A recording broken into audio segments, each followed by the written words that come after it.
Hello everyone. सो आज हम लोग मीन वैल्यू थ्योरम्स पर कुछ सवाल सॉल्व करके देखेंगे कैसे इसको सॉल्व किया जाता है।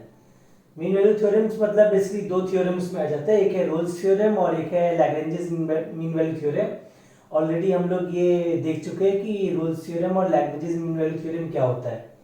जिनको नहीं पता है वो एक बार पहले मीन वैल्यू थ्योरम का वीडियो देख ले, तो उनके बाद ये सवाल लिखने में उन लोग को आसानी होगा।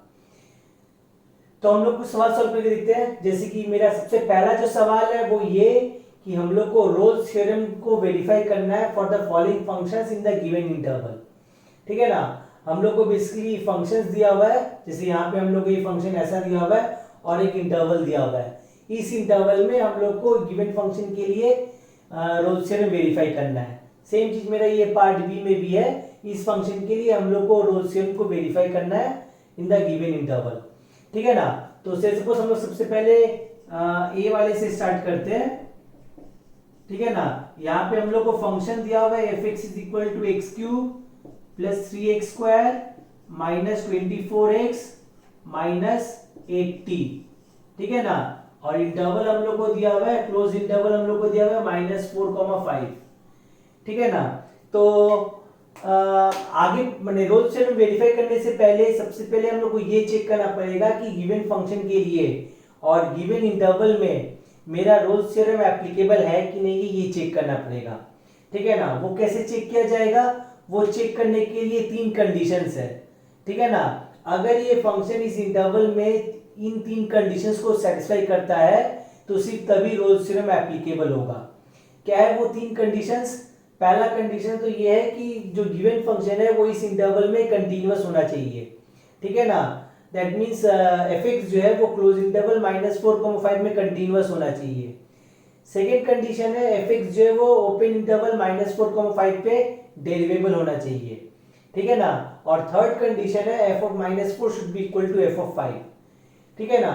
तो यहाँ पे हम लोग को जो फंक्शन दिया हुआ है ये फंक्शन बेसिकली एक पॉलिनोमियल फंक्शन है। ठीक है ना। पॉलिनोमियल फंक्शन क्या होता है? पॉलिनोमियल फंक्शन एक ऐसा फंक्शन है जिसमें x के पावर में सिर्फ नेचुरल नंबर हो।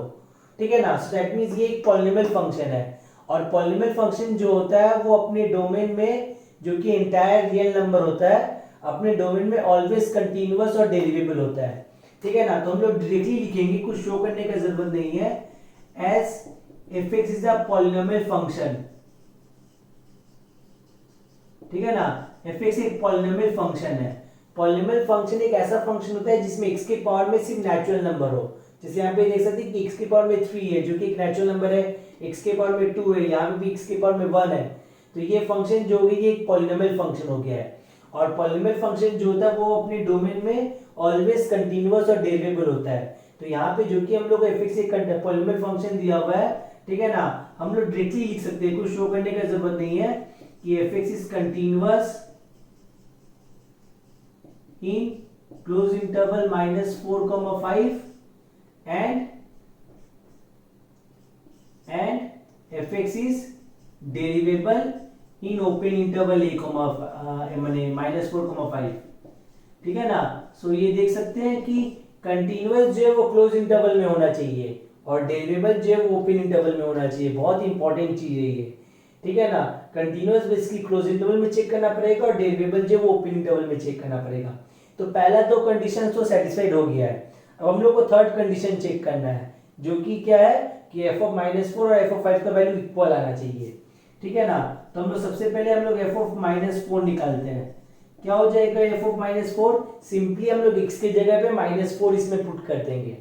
अगर x की जगह -4 अगर पुट करेंगे तो क्या आएगा? ये -4 का होल क्यूब प्लस 3 इंटू -4 का होल स्क्वायर माइनस 24 इंटू -4 -80, ऐसा ही आ जाएगा। ठीक है ना। तो क्या आ जाएगा? ये -4 का क्यूब, -4 का क्यूब करने पर ये -64 हो जाता है। ठीक है ना। -4 का होल स्क्वायर जो कि 16 हो गया, तो 16 इंटू 3 जो है ये 48 हो जाएगा। तो इधर ये +48 आ गया। माइनस माइनस प्लस हो जाएगा। 24 इंटू 4 कितना हो जाता है? ये 96 हो जाता है -80। ठीक है ना। सो कितना आ जाएगा? ये हो जाएगा -64 -80, सो दैट मीन्स ये तो हो गया -144 हो गया, और 48 प्लस 96 ये 144 हो गया है। ठीक है, सो ये दोनों कट के ये इक्वल टू 0 आ गया। ठीक है, सो f(-4) का वैल्यू जो है वो 0 हो गया है। और f(5) क्या आएगा? f(5) निकालने के लिए हम लोग x के जगह पे 5 पुट कर देंगे इसमें, तो क्या हो जाएगा? ये आ जाएगा 5 का क्यूब प्लस 3 इंटू 5 का स्क्वायर माइनस 24 इंटू 5 माइनस 80। ठीक है, तो क्या आ जाएगा? 5 का क्यूब, 5 का क्यूब तो हो गया 125, 5 का स्क्वायर 25, 25 इंटू 3 75, 24 इंटू 5 यानी कि 120, तो ये हो जाएगा -120, और ये हो जाएगा -80। सो दैट मीन्स कितना आ गया? ये हो गया 200 -200, जो कि अगेन इक्वल्स टू 0 आ गया है।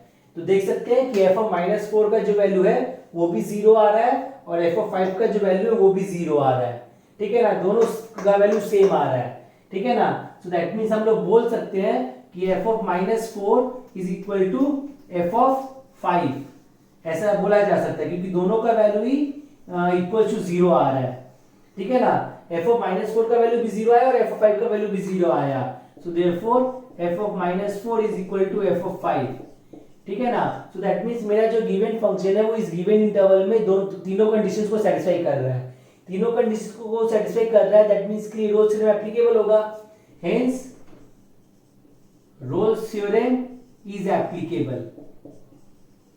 ठीक है ना, अगर एक फंक्शन मेरा इस तीनों कंडीशंस को सेटिस्फाई करे तो रोल्स थ्योरम एप्लीकेबल होता है उस फंक्शन के लिए। तो यहाँ पे तीनों कंडीशंस को सेटिस्फाई कर रहा है, इसका मतलब रोल्स थ्योरम जो है वो एप्लीकेबल हो जाएगा इस फंक्शन के लिए। ठीक है ना, तो रोल्स थ्योरम एप्लीकेबल हो गया, वो तो हम लोग देख लिए। अब हम लोग को रोल्स थ्योरम को वेरीफाई करना है। ठीक है ना, दैट मींस हम लोग को चेक करना है कि वाकई में -4 और 5 के बीच में कम से कम एक ऐसा वैल्यू है c का जहां पर f' 0 हो जाएगा। ठीक है ना, ये रोल्स थ्योरम था। क्या रोल्स थ्योरम था? कि अगर एक फंक्शन इस तीन कंडीशंस को सेटिस्फाई करे, ठीक है, कि f(x) कंटीन्यूअस है in close interval a, b, f(x) derivable in open interval a, b, और f(a) इक्वल्स टू f(b) है, तब a और b के बीच में कम से कम एक ऐसा वैल्यू आएगा c का जहां पर f' 0 हो जाएगा। तो हम लोग को वो c का वैल्यू निकाल के देखना है कि ऐसा क्या कोई c का वैल्यू है जो इस इंटरवल में लाई कर रहा है। अगर एक भी अगर ऐसा वैल्यू निकल गया तो रोल्स थ्योरम वेरीफाइड हो जाएगा। ठीक है ना, तो हम लोग को वही चीज चेक करना है। कैसे चेक करेंगे?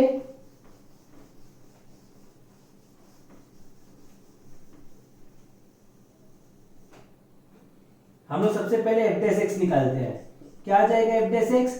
f' हो जाएगा 3x² प्लस 6x माइनस 24। ठीक है ना, x³ था, x³ का डेरिवेटिव हो गया 3x²। ठीक है ना, x⁴n वाला फॉर्मूला यूज करके x⁴n के अनुसार n इंटू x⁴n माइनस 1 हो जाता है, तो ये 3x² हो गया, प्लस 3x² ऑलरेडी था तो 3 का तो 3 का x² का 2x हो गया, सो 3 इंटू 2x 6x आ गया, 24x का 24 हो गया और 80 का 0 हो गया। तो ये मेरा बेसिकली f' आया। और तो फिर f' क्या हो जाएगा? सिंपली हम लोग x की जगह पे c पुट कर देंगे, तो ये आ जाएगा 3c² plus 6c minus 24 which is equal to 0। ठीक है, इसको हम लोग 0 लेके चलेंगे और यहां से हम लोग सॉल्व करके हम लोग c का वैल्यू निकालेंगे। हम लोग हो सकता है एक से ज्यादा c का वैल्यू निकले, हम लोग सिर्फ वही c का वैल्यूज रखेंगे जो इस इंटरवल में लाई करेगा। ठीक है, तो क्या आ जाएगा? ये इसमें से हम लोग 3 कॉमन ले लिए, तो ये आ गया c² plus 2c minus 8 is equal to 0। So that means c² plus 2c minus 8 is equal to 0 implies, इसका अगर हम लोग मिड टर्म फैक्टराइजेशन अगर करेंगे, ठीक है ना, ये मेरा एक क्वाड्रेटिक इक्वेशन आया। इस क्वाड्रेटिक इक्वेशन को हम लोग को सॉल्व करके हम लोग को c का वैल्यू निकालना है। कैसे हम लोग इसको फैक्टराइज करेंगे?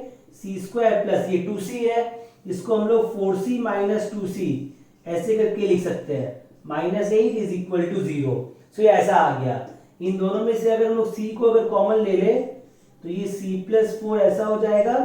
इन दोनों में से माइनस 2 को अगर हम लोग कॉमन ले ले तो ये भी c प्लस 4 ऐसा आ जाएगा इज इक्वल टू 0।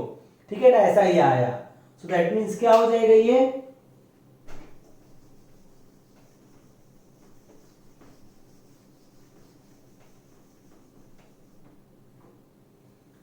फैक्टराइज करने पर ये सिंपली आ जाएगा c+4 into c minus two is equal to 0। ठीक है ना। सो दो नंबर का प्रोडक्ट 0 हो रहा है। दो नंबर का प्रोडक्ट कब 0 होता है? When either of them is 0। So ये तो आ जाएगा ना, either c+4 is equal to 0 implies c is equal to -4 और c minus 2 is equal to 0 implies c is equal to 2। तो यहाँ पे हम लोग को दो वैल्यू मिल रहा है c का, लेकिन इन दोनों में से सिर्फ एक यही वैल्यू है 2 जो ओपन इंटरवल -4,5 पे लाई कर रहा है। ध्यान देना पड़ेगा, ओपन इंटरवल होना चाहिए, तो इसलिए हम लोग -4 नहीं लेंगे। ठीक है ना। ओपन इंटरवल -4,5 मतलब -4 से बड़ा किंतु 5 से छोटा। तो -4 से बड़ा नहीं है, -4 के इक्वल हो जा रहा है। ठीक है ना। तो सिर्फ 2 ही है जो -4,5 पे लाई कर रहा है। ठीक है ना। तो इसीलिए हम लोग c का वैल्यू हम लोग 2 ले लेंगे, क्योंकि सिर्फ यही एक वैल्यू है जो ओपन इंटरवल -4,5 पे लाई कर रहा है। ठीक है ना। तो मेरा c का वैल्यू निकल गया, तो यहीं से मेरा ये रोल्स थ्योरम वेरीफाइड हो गया। Hence Rolle's theorem is verified. ठीक है ना। हम लोग को जस्ट c का वैल्यू निकालना है और चेक करना है वो c का वैल्यू इस ओपन इंटरवल में लाई कर रहा है कि नहीं कर रहा है। So hence Rolle's theorem is verified. ठीक है ना। इस तरीके से रोल्स थ्योरम को हम लोग को वेरीफाई करना पड़ता है। एकदम सिंपल सा सवाल है, कुछ कॉम्प्लिकेशन नहीं है। ठीक है। सिमिलरली हम लोग बी वाला पार्ट देखते हैं कैसे किया जाता है ये।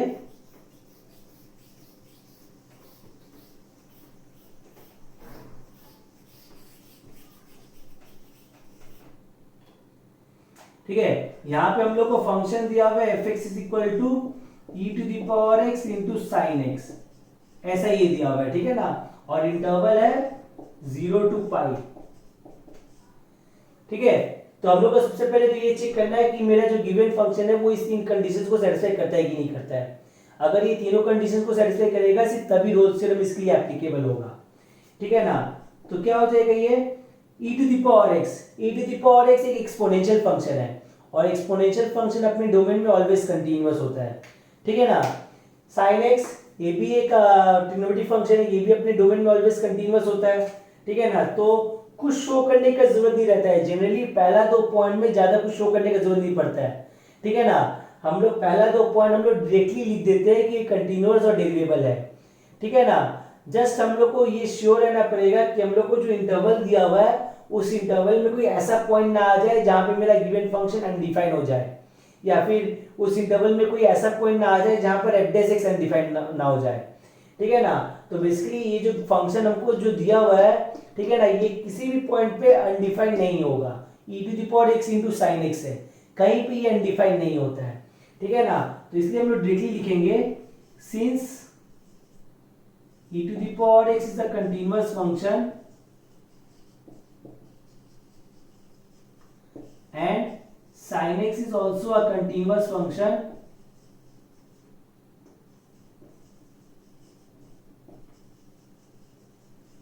ये दोनों का दोनों ही कंटिन्यूअस है इन क्लोज इंटरवल 0, पाई। ठीक है ना। अगर दो फंक्शन अगर कंटिन्यूअस होता है तो उनका जो प्रोडक्ट है वो भी ऑलवेज कंटिन्यूअस होता ही होता है। दो कंटिन्यूअस फंक्शन का सम, प्रोडक्ट, सब्ट्रैक्शन ऑलवेज कंटिन्यूअस होता है। ठीक है ना। तो since e to the power x is a continuous function and sin x is also a continuous function is closed interval 0, पाई। ठीक है। e to the power x into sin x will also be a continuous function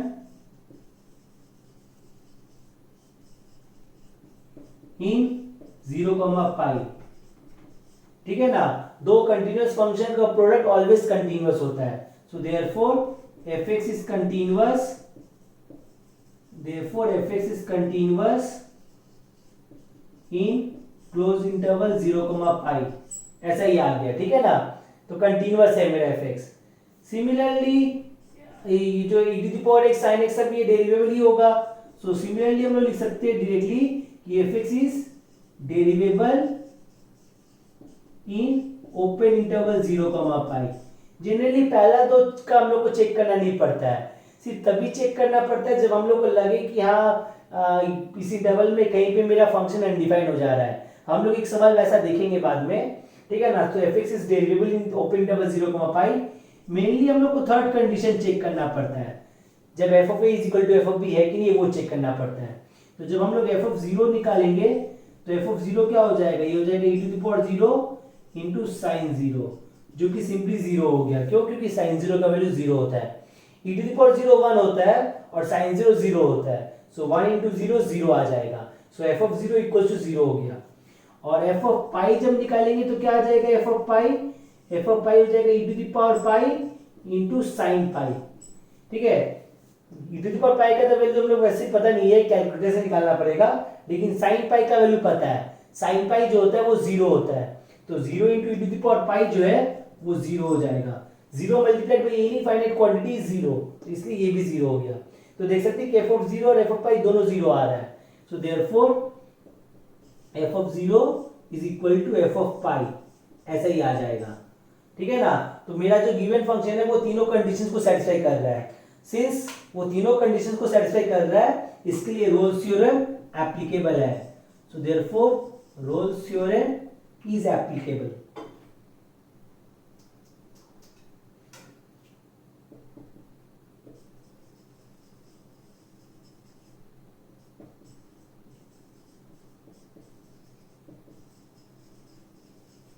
ठीक है, given function जो है वो तीनों condition को satisfy कर रहा है, तो उसके लिए इसीलिए उसके इस फंक्शन के लिए रोल्स थ्योरम एप्लीकेबल है, ठीक है ना। तो एप्लीकेबल है ये तो हम लोग चेक कर लिए। अब हम लोग को वेरीफाई भी करना पड़ेगा। वेरीफाई करने के लिए हम लोग को सी का वैल्यू निकालना पड़ेगा। तो सी का वैल्यू कैसे निकालेंगे, सबसे पहले तो हम लोग एफ डैश एक्स निकालते हैं, ठीक है ना। एफ डैश एक्स मतलब इस फंक्शन का derivative with respect to x.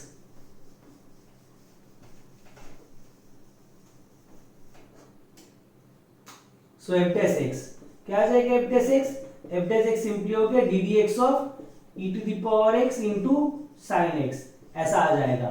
तो इसका डेरिवेटिव कैसे किया जाएगा, इसका डेरिवेटिव करने के लिए हम लोग को प्रोडक्ट रूल लगाना पड़ेगा, ठीक है ना। पहले साइन एक्स को एज इट इज रखे d D x of E to the power x, फिर e to the power x को एज इट इज रखे d D x of sine x. So क्या आ जाएगा, F dash x e to the power x का तो derivative e to the power x ही रह जाता है, और साइन एक्स का डेरिवेटिव क्या हो जाता है, साइन एक्स का डेरिवेटिव cos x हो जाता है, ठीक है। तो इसमें से अगर हम लोग e to the power x को कॉमन ले ले तो ये sin x plus cos x ऐसा आ जाएगा, ठीक है। तो ये f डैश x हो गया, ठीक है ना। प्रोडक्ट रूल से डेरिवेटिव किए तो simply e to the power x into sin x plus cos x ऐसा आ गया। सो f डैश c क्या हो जाएगा, f डैश c निकालने के लिए हम लोग जस्ट x की जगह पे c पुट कर देंगे। सो ये आ जाएगा e to the power c into sin c plus cos c, ऐसा ही आ जाएगा। इसको इक्वल टू 0 किया जाता है, ठीक है ना। रोल्स थ्योरम वेरीफाई कर रहे हैं तो रोल्स थ्योरम के लिए एफ डैश सी 0 हो जाता है। तो ऑब्वियस सा बात है e to the power c तो 0 हो नहीं सकता है, ठीक है ना। एक्सपोनेंशियल फंक्शन 0 नहीं होता है, तो इसी को 0 होना पड़ेगा, ठीक है ना। So that means sin c plus cos c is equal to 0, ठीक है ना। यानी कि sin c is equal to minus cos c, ठीक है ना। cos c वाले टर्म को जब उधर ले गए तो वो माइनस cos c हो गया। अब cos c से जब डिवाइड कर देंगे तो sin c by cos c tan c हो जाता है। तो क्या आ जाएगा, ये हो जाएगा tan c is equal to -1, ठीक है ना। सो tan c का वैल्यू जो है वो इक्वल टू -1 आ रहा है। tan c का वैल्यू -1 कब होता है,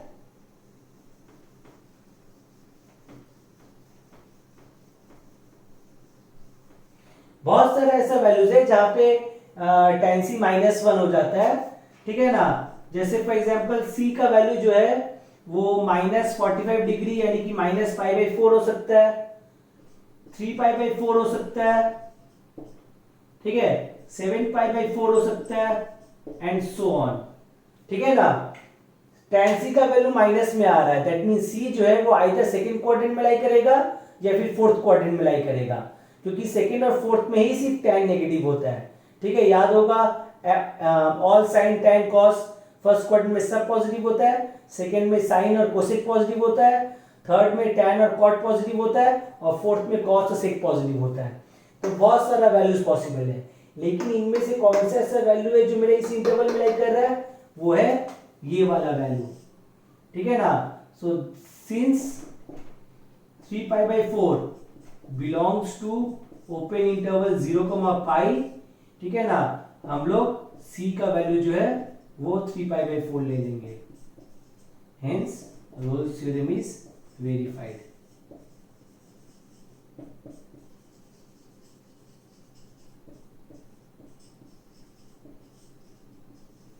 ठीक है, बहुत सारे ऐसा वैल्यू है, लेकिन उनमें से हम सिर्फ वही वैल्यू लेंगे जो ओपन इंटरवल 0, में लाई कर रहा है। तो वो सिर्फ 3π/4 है, तो इसलिए c का वैल्यू 3π/4 हो गया है। इस तरीके से रोल्स थ्योरम वेरीफाइड हो गया है। क्लियर? अब हम लोग नेक्स्ट सवाल की ओर जाते हैं।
ओके, सो ये मेरा नेक्स्ट सवाल है।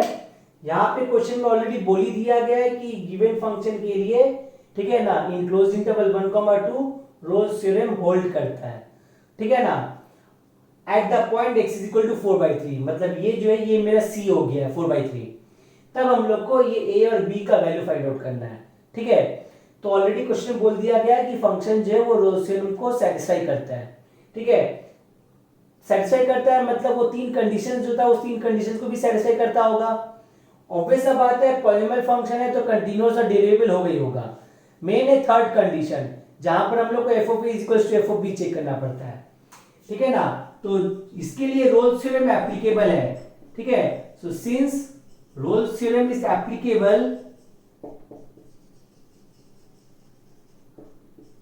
since Rolle's theorem is applicable for the given function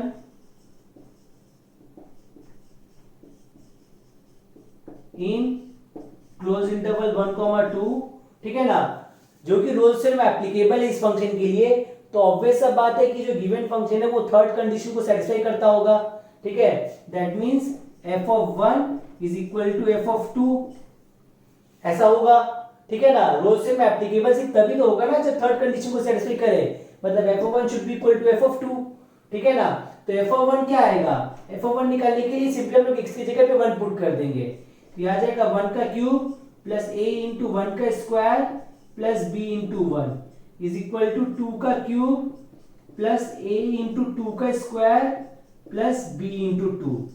that means क्या आ जाएगा, ये 1 का क्यूब तो 1 हो गया, ये a हो गया, ये b हो गया, 2 का क्यूब आ गया 8, ये हो गया 4a और ये आ गया 2b, ऐसा ही आ गया। अब सब टर्म को हम लोग एक तरफ ले जाते हैं तो क्या आ जाएगा, ये आ जाएगा 3a plus b plus 7 is equal to 0। ये मेरा इक्वेशन नंबर 1 आ गया, ठीक है ना। हम लोग को a और b का वैल्यू निकालना है, तो ऑब्वियस सा बात है a और b का वैल्यू निकालने के लिए हम लोग को सबसे पहले हम लोग को दो इक्वेशन फॉर्म करना पड़ेगा a और b के टर्म्स में। फिर इन दोनों इक्वेशंस को हम लोग साइमल्टेनियसली सॉल्व करके a और b का वैल्यू निकाल सकते हैं। तो ये मेरा पहला इक्वेशन निकला। कैसे निकला, f of 1 equals to f of 2 करने से हम लोग का ये इक्वेशन आया। ये f of 1 equals to f of 2 क्यों हो रहा है, क्योंकि जो गिवन फंक्शन है वो रोल्स उसके लिए रोल्स थ्योरम एप्लीकेबल है, तो वो थर्ड कंडीशन को भी सेटिस्फाई करेगा। पहला दो कंडीशन तो क्वाइट ऑब्वियस है, क्योंकि पॉलिनोमियल फंक्शन है तो कंटीन्यूअस और डेरिवेबल हो गई होगा।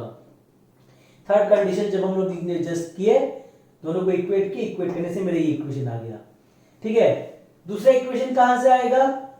ऑलरेडी हम लोग को सी दे दिया गया है, सी है 4/3, ठीक है ना।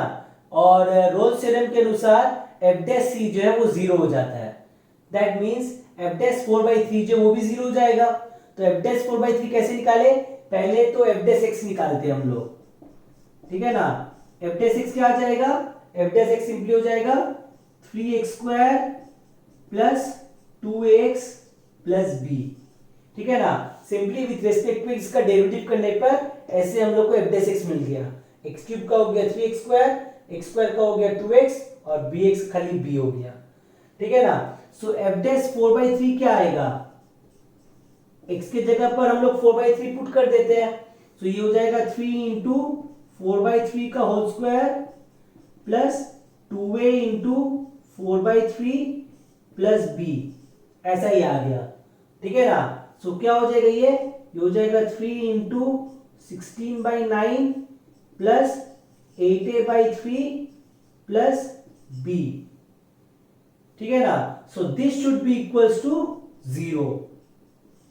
रोल्स थ्योरम के अकॉर्डिंग एफ डैश सी जो है वो 0 हो जाना चाहिए, तो ये भी 0 हो गया। सो ये कैंसिल आउट होगी, ये 3 आया।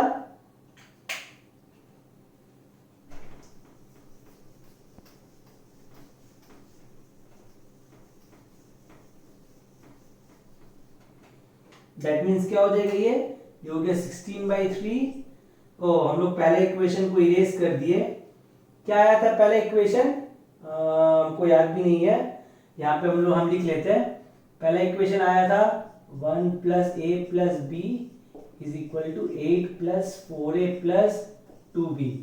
दैट मीन्स इक्वेशन आया था 3a plus b plus 7 is equal to 0। ये इक्वेशन नंबर 1 था, ठीक है ना। इरेज कर दिए तो भूल गए, वो वापस वो लिख दिए। तो 3a plus b plus 7 is equal to 0, ये मेरा इक्वेशन नंबर 1 था। और ये क्या आ रहा है? 16/3 plus 8a/3 plus b is equal to 0। 3 से पूरा मल्टीप्लाई कर देते हैं, ठीक है ना। 3 से मल्टीप्लाई करने पर क्या आ जाएगा? 16 plus 8a plus 3b is equal to 0, ऐसा ही आया, ठीक है ना। तो ये मेरा इक्वेशन नंबर 2 हो गया।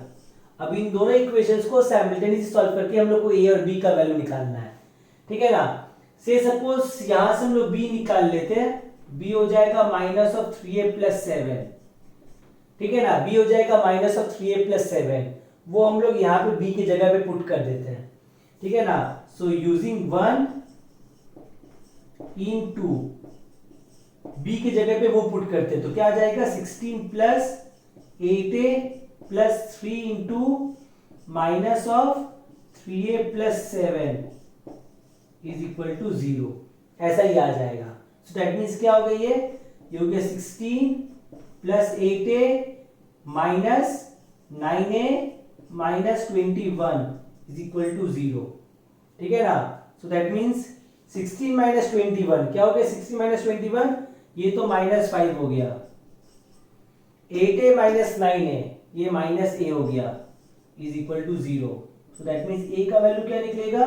a का वैल्यू -5 निकलेगा, ठीक है ना। सो a का वैल्यू निकल गया, a का वैल्यू -5 आ गया। एक बार जब a का वैल्यू निकल गया तो हम लोग b का वैल्यू आराम से निकाल सकते हैं। उसमें जस्ट हम लोग a पुट करके हम लोग b निकाल देंगे। सो b क्या हो जाएगा? b हो जाएगा minus of 3 into -5 plus 7। That means क्या हो गई? ये हो गया माइनस ऑफ -15 प्लस 7।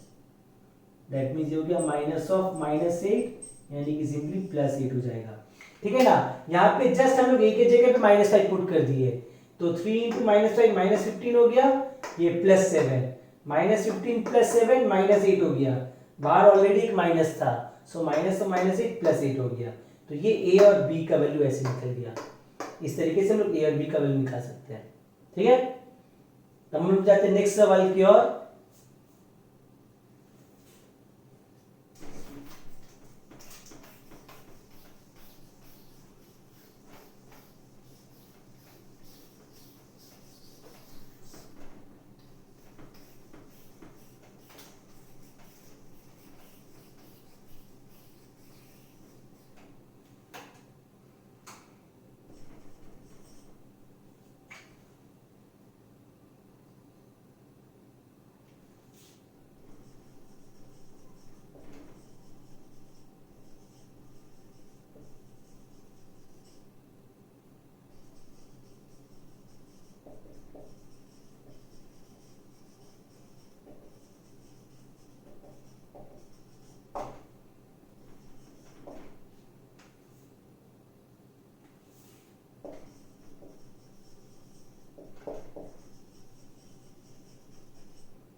ओके, सो ये नेक्स्ट सवाल है।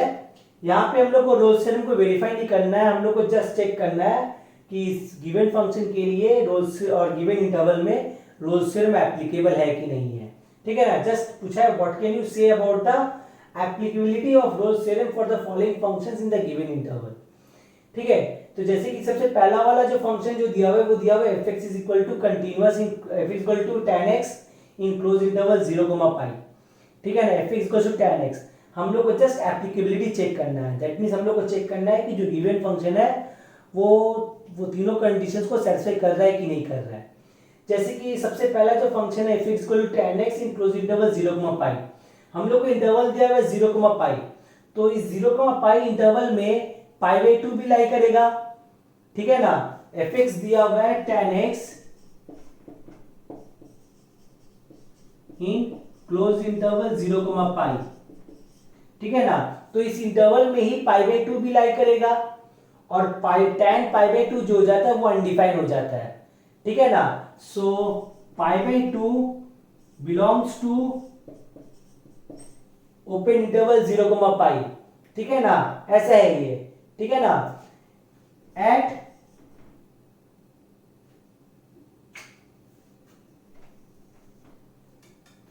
क्लियरली एट x = π/2 f(x) जो है वो अनडिफाइन हो जाएगा।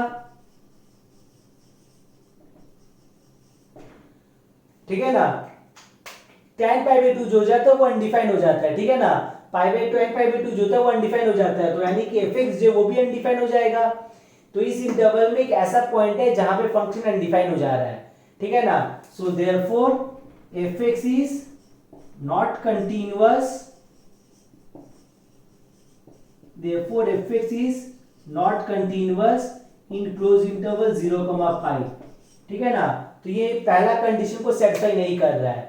जो कि ये पहला कंडीशन को सेटिस्फाई नहीं कर रहा है तो इसके लिए रोल्स थ्योरम एप्लीकेबल नहीं होगा, hence Rolle's theorem is not applicable.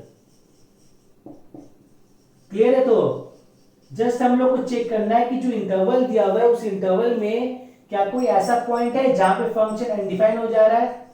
अगर कोई भी ऐसा पॉइंट निकला है जहां पे फंक्शन अनडिफाइन हो जा रहा है तो गिवन फंक्शन के लिए गिवन इंटरवल पे रोल्स थ्योरम एप्लीकेबल नहीं होगा। जैसे यहाँ पे हम लोग को इंटरवल 0, पाई दिया हुआ था, 0, पाई में एक पॉइंट है π/2 जहां पर f(x) अनडिफाइन हो जा रहा है।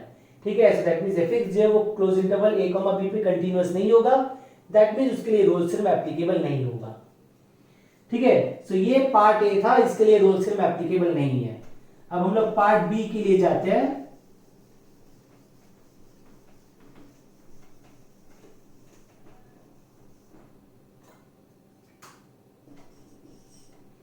यहां पे फंक्शन दिया हुआ है x⁻⁴ इन क्लोज इंटरवल -1, 1। ठीक है ना, ऑब्वियसली कंटीन्यूअस तो होगा ही, क्लियरली f(x) इज कंटीन्यूअस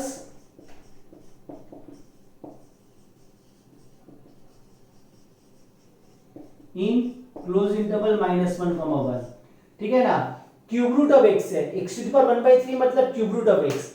ठीक है ना, क्यूब रूट जो होता है वो negative number, positive number, zero सबका पॉसिबल है। ठीक है ना, तो ये हर पॉइंट पे डिफाइंड है, मतलब ये कंटीन्यूअस होगा in close interval -1, 1। What about derivability? पहले हम लोग f(x) निकालते हैं। डेस एक्स क्या आएगा, ये हो जाएगा D D x of X to the power 1/3, ठीक है ना। एक्स टू द पावर 1/3 का डेरिवेटिव हम लोग कैसे करेंगे, X to the power n की तरह, ठीक है ना। ये हो जाएगा n into X to the power n minus 1, that means ये क्या आ गया, ये हो गया 1/3 into X to the power minus 2/3, ऐसा ही आ गया। तो ये सिंपली हो गया 1/3 into X to the power 2/3, ठीक है ना। सो ये एफ डेस एक्स आ गया ऐसा 1/3 into X to the power 2/3, ठीक है ना। ये एफ डेस एक्स निकला। क्लियरली -1 से 1 के बीच में एक ऐसा पॉइंट है जहां पर ये अनडिफाइन हो जाएगा। कौन सा पॉइंट है वो, 0। -1,1 में एक पॉइंट है 0 लाई करेगा, 0 पे ये डिनोमिनेटर वाला पोर्शन मेरा 0 हो जाएगा and division by 0 is not allowed, ठीक है ना। So clearly F dash X does not exist,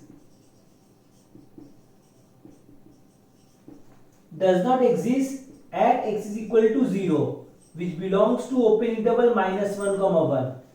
0 -1, 1 में ही लाई कर रहा है, लेकिन 0 पे एफ डेस एक्स एग्जिस्ट नहीं कर रहा है, अनडिफाइंड हो जा रहा है। So therefore f x is not derivable, continuous है किंतु डेरिवेबल नहीं है, is not derivable in open interval -1, 1।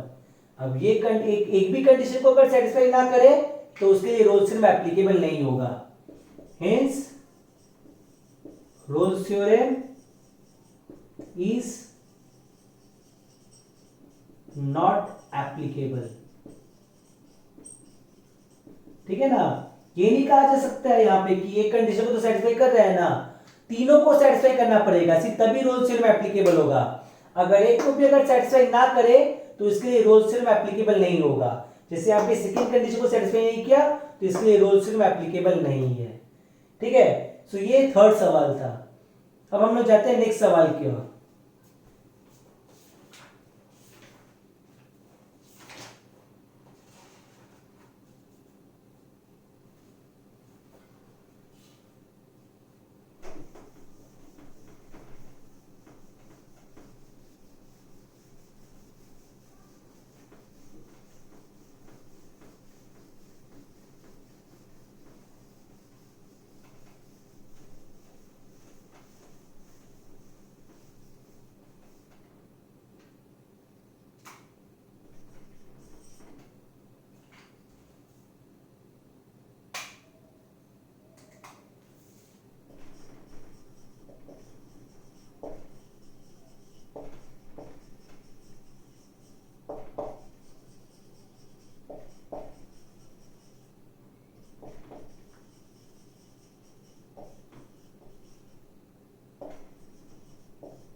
Okay, सो ये नेक्स्ट सवाल है। यहाँ पे हम लोग को लैग्रेंजेस मीन वैल्यू थ्योरम को वेरीफाई करना है, ठीक है ना। तो लैग्रेंजेस मीन वैल्यू थ्योरम एलएमवीटी, ठीक रोल्स थ्योरम की तरह ये भी सवाल है, लेकिन इसमें जस्ट दो कंडीशन है, ठीक है ना।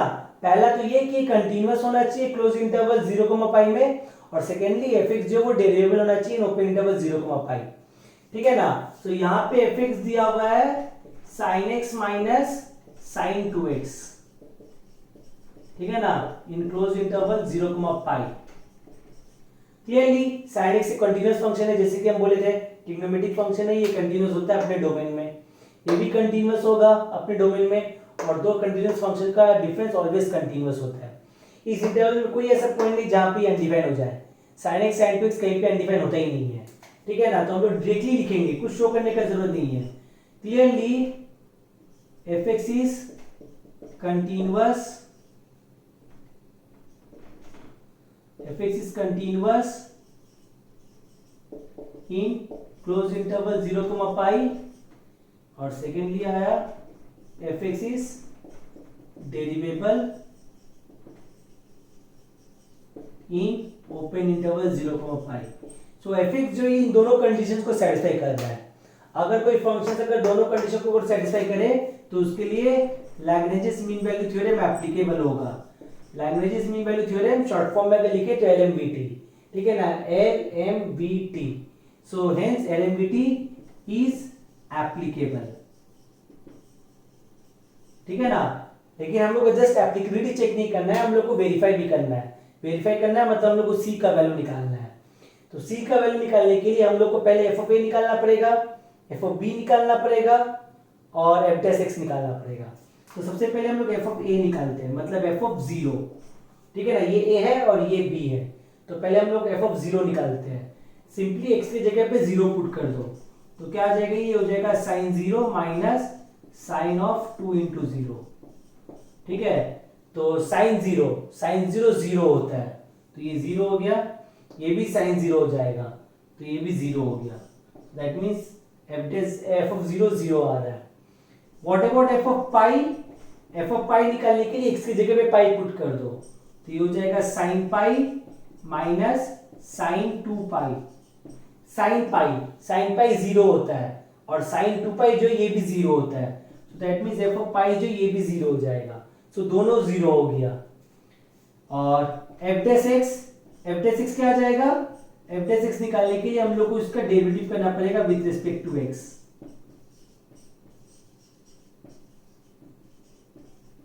ठीक है।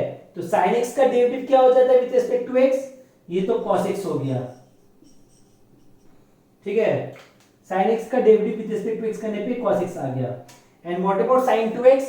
sin 2x का डेरिवेटिव करने के लिए हम लोग को चेन रूल अप्लाई करना पड़ेगा। पहले जब sin 2x का जब किए तो ये cos 2x आया, फिर अलग से हम लोग को cos 2x का भी डेरिवेटिव करना पड़ेगा विद रिस्पेक्ट टू x। तो cos 2x का डेरिवेटिव सिंपली 2 आ जाएगा। सो दैट मींस क्या हो जाएगा, ये हो जाएगा cos x minus 2 cos 2x, ऐसा ही आ जाएगा, ठीक है ना। So that means f dash c क्या हो गया? एफ डैश सी सिंपली हो गया cos c minus 2 cos of 2c, ऐसा ये एफ डैश सी आया। सिंपली हम लोग x की जगह पे c पुट कर दिए।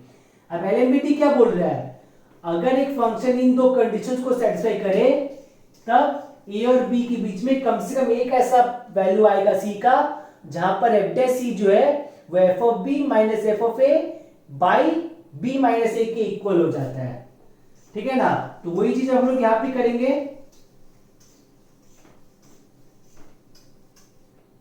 ठीक है ना। So therefore f dash c according to LMVT f dash c should be equal to F of pi minus f of zero whole divided by pi minus zero. So F dash c क्या है? F dash सी तो है cos c minus 2 cos 2c, ये F dash सी है, ठीक है ना। So this is equal to F of pi तो जीरो था और एफ ऑफ जीरो भी जीरो आया था, होल डिवाइडेड बाई पाई, तो ये सिंपली जीरो हो जाएगा। सो दैट मींस क्या हो गया, ये हो गया 2 cos 2c minus cos c is equal to zero. अब यहां से हम लोग को सॉल्व करके c का वैल्यू निकालना है। वही c का वैल्यू रखेंगे जो उस इंटरवल में लाई करेगा, ठीक है ना। तो कैसे इसको सॉल्व करेंगे? cos 2c क्या हो जाता है? ये हो जाता है 2 cos square c माइनस 1, ऐसा ही आ जाता है, minus cos c is equal to zero. So क्या आ जाएगा, ये हो जाएगा 4 cos square c minus cos c minus 2 is equal to zero.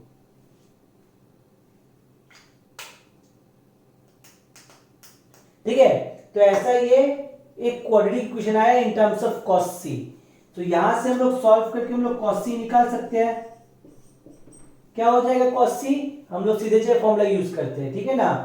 सीधे चेयर फॉर्मूला माइनस ऑफ माइनस 1, ठीक है ना। क्या है सीधे चेयर formula? x is equal to minus B plus minus root over B square minus 4ac whole divided by twice of a, ऐसा सीधे चेयर फॉर्मूला है। यहाँ पे a हो गया 4, b हो गया माइनस 1 और c हो गया minus 2। So minus of minus 1 plus minus root over minus 1 का whole square minus 4ac whole divided by twice of a, ऐसा ही आया, ठीक है ना।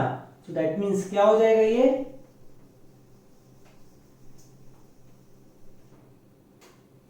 सिंपली आ जाएगा 1 प्लस माइनस रूट ओवर -1 का स्क्वायर तो 1 हो गया, और ये 4 4 16, 16 2 32, सो दैट मीन्स ये रूट ओवर 33 आ जाएगा, whole divided by 8।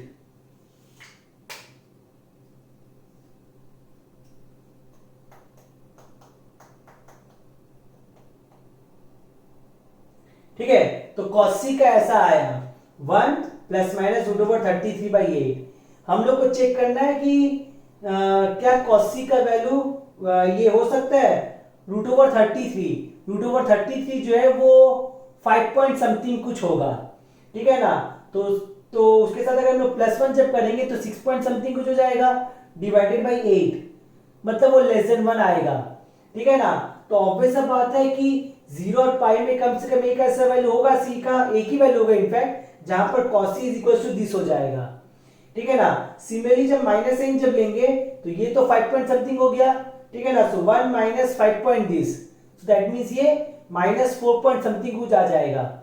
Divided by 8 करने पर एक ऐसा नंबर आएगा जो 0 से -1 के बीच में लाई कर रहा है, ठीक है ना। कैलकुलेटर नहीं है, नहीं तो कैलकुलेटर यूज करके आप लोग देखेंगे तो देखेंगे कि दोनों वैल्यू मैंने प्लस यूज करने पे भी एक वैसा वैल्यू आएगा जो -1 से 1 के बीच में लाई कर रहा है, और माइनस वैल्यू यूज करने पे भी एक ऐसा वैल्यू आएगा जो -1 से 1 के बीच में लाई कर रहा है।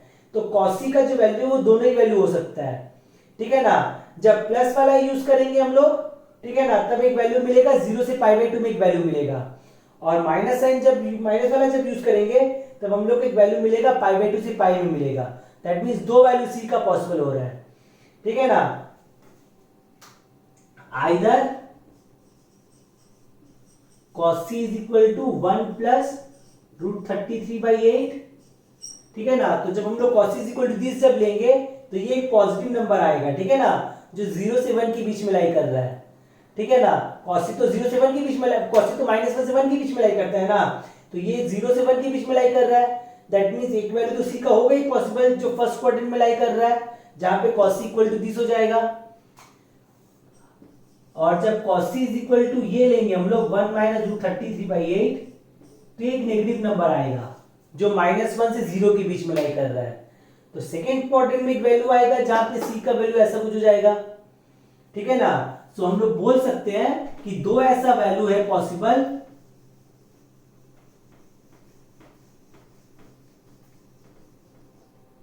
ठीक है। यहां से क्या निकलेगा, आइदर और इधर।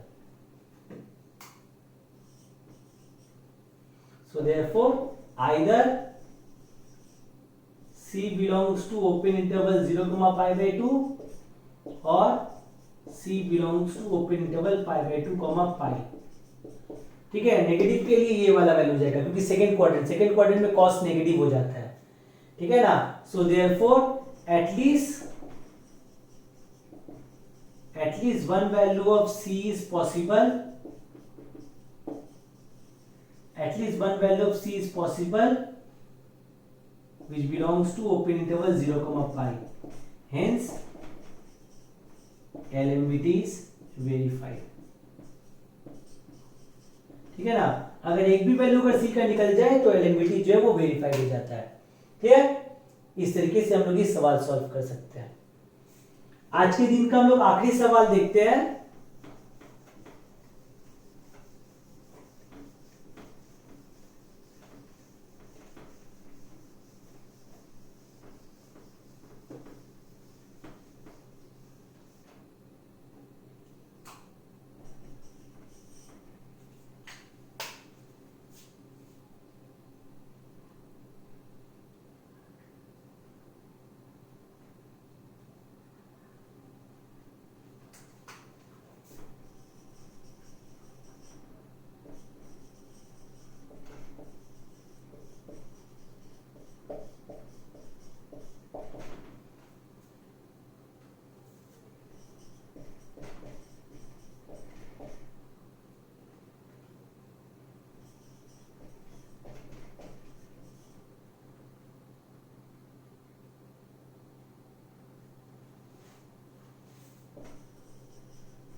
ओके, सो ये नेक्स्ट क्वेश्चन है। यहाँ पे बोल रहा है कि show that the given function f equal to this on 1,3 satisfies LMVT.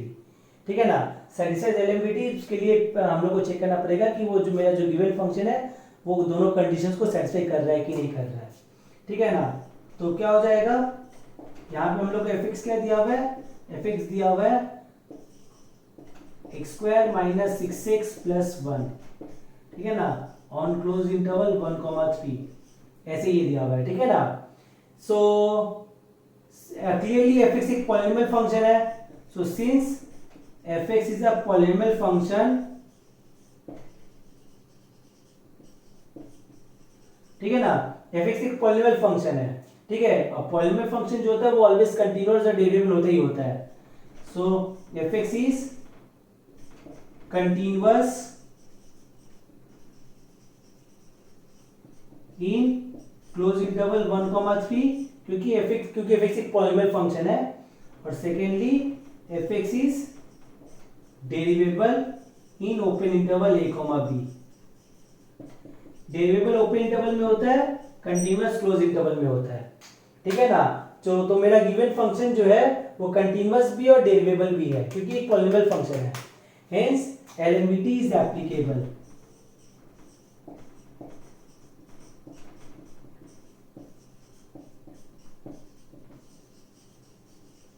ठीक है ना, अच्छा, अब बोला कि also find the coordinate of a point at which the tangent to the curve represented by the above function is parallel to the chord।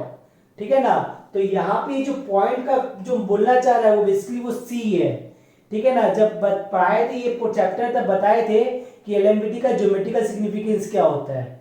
ठीक है ना, अकॉर्डिंग टू एलएमबीटी अगर एक फंक्शन इस दो कंडीशन को सेटिस्फाई करे तो कम से कम एक ऐसा वैल्यू पॉसिबल होगा C का जहां पर टेंजेंट जो होगा वो पैरेलल टू द कॉर्ड हो जाएगा joining points A and B।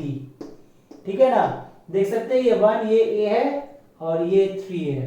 -4 जो होगा वो ऑब्वियसली हम निकाल के देखेंगे कि वो f ऑफ A के इक्वल आएगा, और ये -1 जो है हम लोग निकालेंगे देखेंगे वो f ऑफ B के इक्वल आएगा। ठीक है ना, क्या हो जाएगा f ऑफ 1 जो है ये सिंपली हो जाएगा, x की जगह 1 पुट करो तो 1 का square -6 into 1 plus 1, that means ये 1 - 6 प्लस 1 यानी कि -4 आ गया। सो ये देख सकते हैं ये a है, ये f ऑफ a है, ये b है ऑलरेडी देखो 3, और सिमिलरली जब निकालेंगे देखेंगे f ऑफ b मेरा -8 आ रहा है। क्या हो जाएगा f ऑफ 3 हो जाएगा 3 का square -6 into 3 plus 1, that means 9 - 18 plus 1, that means ये -8 हो गया।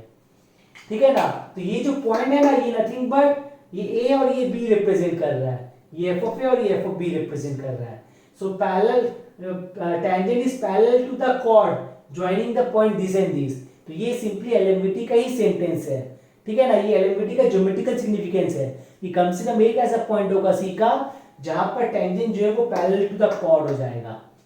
ठीक है, तो हम लोग वो पॉइंट कैसे निकालेंगे, सबसे पहले तो हम लोग f' निकालते हैं।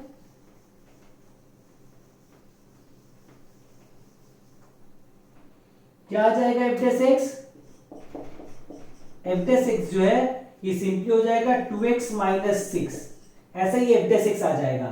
सो f' क्या हो गया, f' हो जाएगा 2c - 6 जो कि according to LMVT f of 3 minus f of 1 by 3 - 1 के इक्वल होना चाहिए।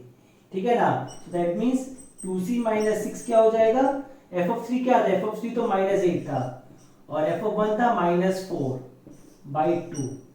सो दैट मींस क्या हो जाएगा, ये हो जाएगा 2c - 6 is equal to -8 plus 4 whole divided by 2। So -8 plus 4 क्या हो जाता है, ये तो -4 हो जाता है। सो -4 बाई 2 -2 हो जाएगा। सो 2c - 6 इज इक्वल टू -2। अब 6 को इधर ले जाएंगे तो प्लस हो जाएगा, तो 2c इज इक्वल टू 6 - 2 जो कि 4 हो गया। सो दैट मींस c क्या निकला, c का वैल्यू 2 आ गया। ठीक है ना, तो हम लोग को पॉइंट का कोऑर्डिनेट्स निकालने के लिए बोला था, ये सिर्फ x कोऑर्डिनेट निकला। अब हम लोग को y कोऑर्डिनेट भी निकालना है।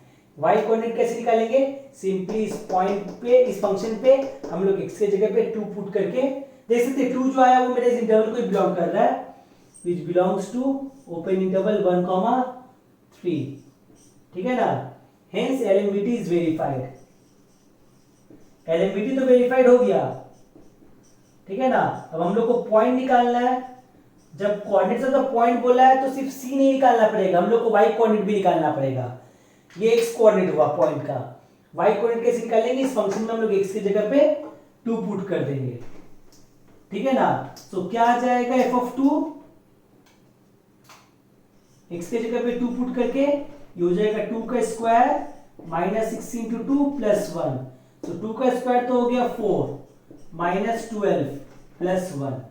So 4 plus 1 is 5, 5 minus 12 is minus 7. So therefore required point is